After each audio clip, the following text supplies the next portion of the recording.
This time around on Author's Corner here on America Tonight with me, Kate Delaney. Cami Alaniz joins us, and her book is so interesting as I'm a person who believes about the power of dreaming. And you know, we've talked about this, and you look at your life and the mosaic that it is, and she does this so well. My Lifetime series To Dream Life is the name of it. So Cami, thanks so much for coming on. Thank you so much for inviting me to be here. Thank you. What inspired you to write this book? How'd this all come together? Over the years, many things have happened in my life.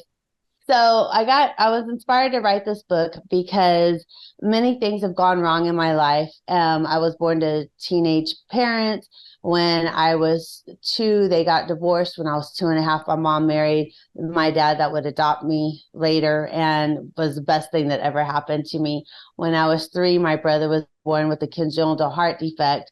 And I would sit in the waiting room in Houston by myself playing with my bracelets because I was sure they made me invisible, because I was scared that somebody would get me and things like that. So I learned stress from a very, very young in life. When I was in high school, I was date raped.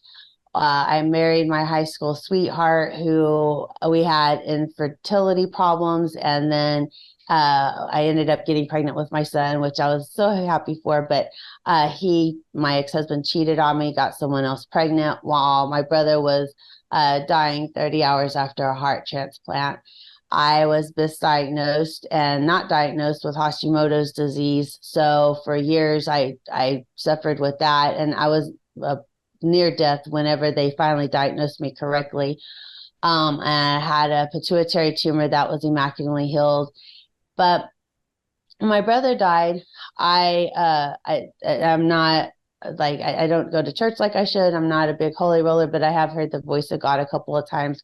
And when my brother died after his heart transplant, I was standing in my son's room, and I heard "help people like you," and I thought it was to help people that had gone through transplant. So I called the transplant people, and I asked them, and they said it wasn't them because it would be too emotional for me because of all the things I'd been through with my brother. So I put that out of my mind for a little bit, and then I had married a second time, very briefly, and he was a con artist, and he threatened to kill me and my family. And so we had to live, near the police station so they could keep an eye on us. And an outstate investigator was helping me. And I hung up the phone with him one day, and I heard "help people like you." And I looked around and I said, God, I can't even take care of myself right now. I certainly have nothing to offer other people. And I heard it again, "help people like you." And that time when I did, I just saw myself standing in front of an auditorium full of people speaking to them. And I said, "Okay, God, when the time is right, I'll help people like me," but that isn't today. And so a few years went by. And when I was going home from Pecos for my traveling nurse position, I was reflecting on those times when I heard God say, "help people like you."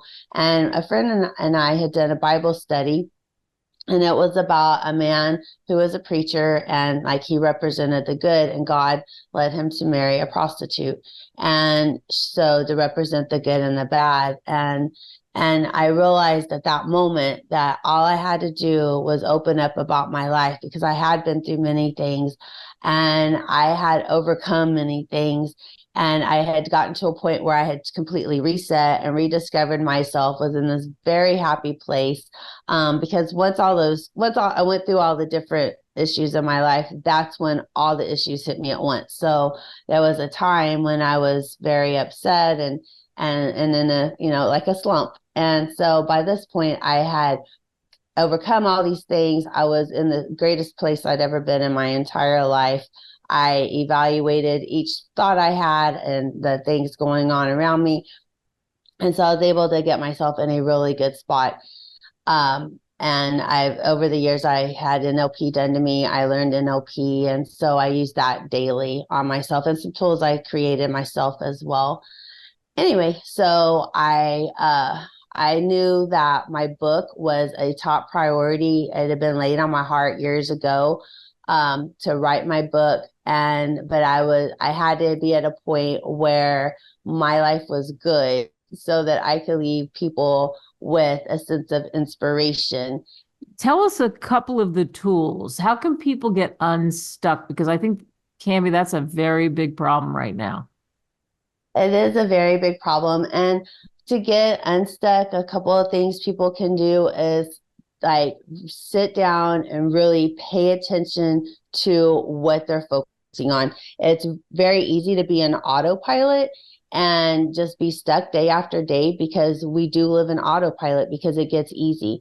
Like when we go to work, if we go to work, it's the same job, same place year after year, we take that same road from point A to point B. After a time, the first time or two, we think about it because we've never been there before. We want to be on time. We want everything to go perfectly. We need to pay attention. But after those first few times we get from point A to point B, we stop paying attention, and because it becomes routine. And that's when we stop paying attention, is when we go into autopilot and things just start happening because we're no longer living our lives with intention. We're on autopilot, and it may be in part of our lives, it may be in all of our lives. But as we get more used to things and get used to being in that autopilot state of mind, then it's easier for other things just to get pulled into autopilot as well. And basically we're living our lives just kind of out of routine. So to help get unstuck is to start paying attention. I have many videos and audios on helping people learn to start paying attention. But what they can do is just start with a piece of paper in front of them and make a timeline. Like, when did things start and when did they start feeling stuck? Whatever has them stuck today, when did that actually occur? How long ago?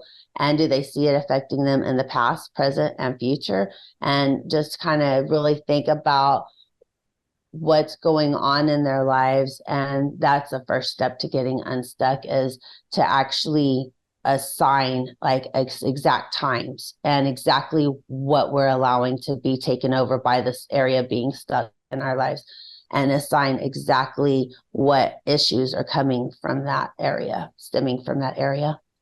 When people get your book and they use your other resources and get those as well, what do you hope they take away? I hope that they realize, like I did, and now my eyes are going to get watery, as we let so many things affect us, or at least I did. When I was in autopilot, I would just, like, things would happen. I felt like I was out of control, or not, I was out of control. The situations around me were out of control. And we waste so much time on things in the past that had happened.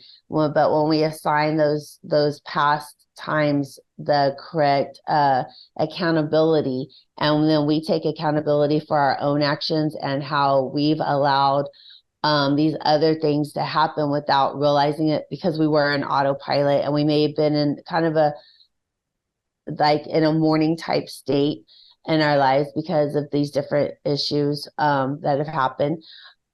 It's amazing when you get your life back, how in control you feel. The grass is greener, the sky is bluer, and you realize that you've wasted, or at least I did, wasted like so much time on just kind of things in the past that had their significance at that moment, but I shouldn't have. Well, with me, there's so many things that happen. I would get through them, and I never, like, I guess I didn't do the emotions with them. I would just get through them and go, and something else would happen.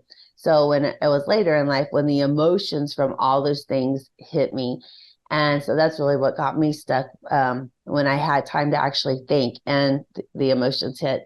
But when if we just deal with each circumstance that comes up and we change our thinking from a more negative thinking to a more positive thinking, we stop remaining stagnant. We have like movement in our lives, even if it's exercising or like because when you exercise, you're physically doing something. So if you think about your problems while you're exercising and you're like seeing progress at the same time, it's more difficult to stay stuck in your problems, or at least that's what I found for myself.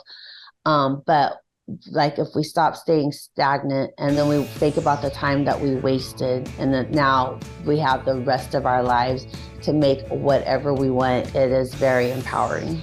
Cami Alaniz, thank you so much. Thank you so much. It's been a pleasure being with you.